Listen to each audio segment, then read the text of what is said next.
Botil ahlini ko'pincha tilga, arab tiliga e'tibor berganini topasiz.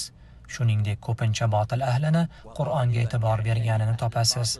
Ammo botil ahlidan sunnatni mustahkam va puxta o'rgangan kishini hech qachon topmaysiz. Chunki ular sunnatga e'tibor bermaydilar, balki siz uni Qur'on bilan shug'ullanayotgan holda topishingiz mumkin. Xuddi xavorijlar kabi. Ular Qur'onni o'qiydilar, lekin Qur'on ularning halqumidan nariga o'tmaydi. Ibn Abbos radhiyallohu anhu aytadi: Men bir qavm oldiga bordim. Ularning Qur'on tilovati asalarilar shivirlagandek ohangdor eshitilar edi. Peshonalari esa ko'p namoz o'qishdan belgilar bilan qoplangan edi. Diqqat qildingizmi? Qur'onga e'tibor berib, sunnatni tark qilish bu haq yo'ldan adashish belgisidir. Qur'onga e'tibor berib, sunnatni tark etishni birinchi bo'lib boshlab berganlar xavorijlar bo'ladi. Ular Qur'onni nayzalariga ko'tarib, hukm faqat Allohgadir deb bosh ko'tarishgan. Ali ibn Abi Talib radhiyallohu anhu ularga nima dedi?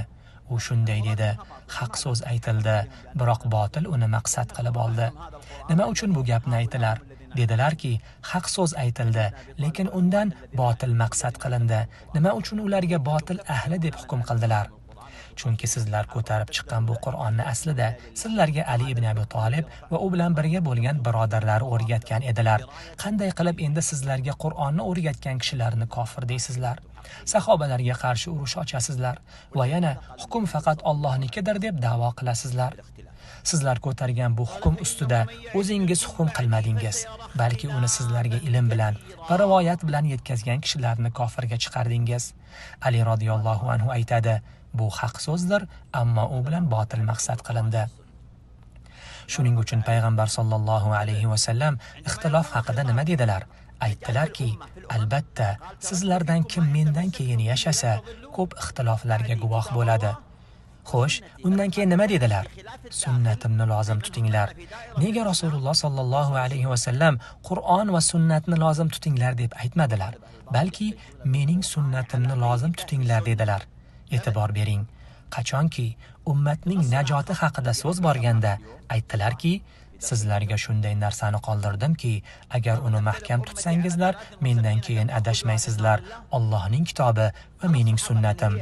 Ammo endi ichki ixtilof haqida, ya'ni islom doirasida bo'lganlar o'rtasidagi kelishmovchiliklar haqida so'z borganda esa sunnatni alohida lozim tutishni vasiyat qildilar. Va aksariyat botil ahli Qur'on oyatlarini sunnat asosida tushunmasdan ularni dalil qilib keltiradilar.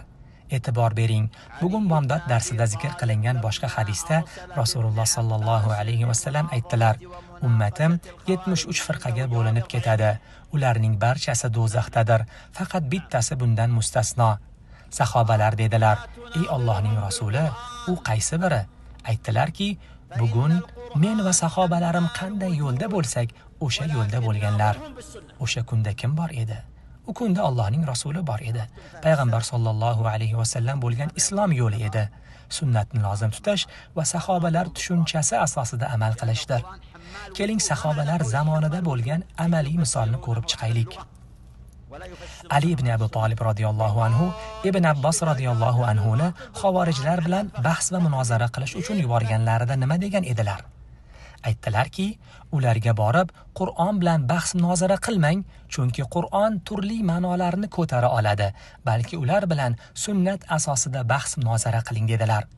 Salaflarning tushunchasini ko'rdingizmi? Xalifalar nima deganini angladingizmi?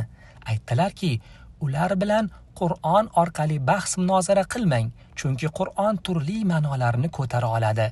Turli ma'nolarni ko'tara oladi deganining ma'nosi nima? Ya'ni ular Qur'onni til jihatidan tafsir qiladilar, lekin sunnat asosida tafsir qilmaydilar. Aksariyat botil ahli Qur'on oyatlarini sahobalar tushunchasi bilan emas, balki boshqa ma'nolar asosida hujjat qilib oladilar.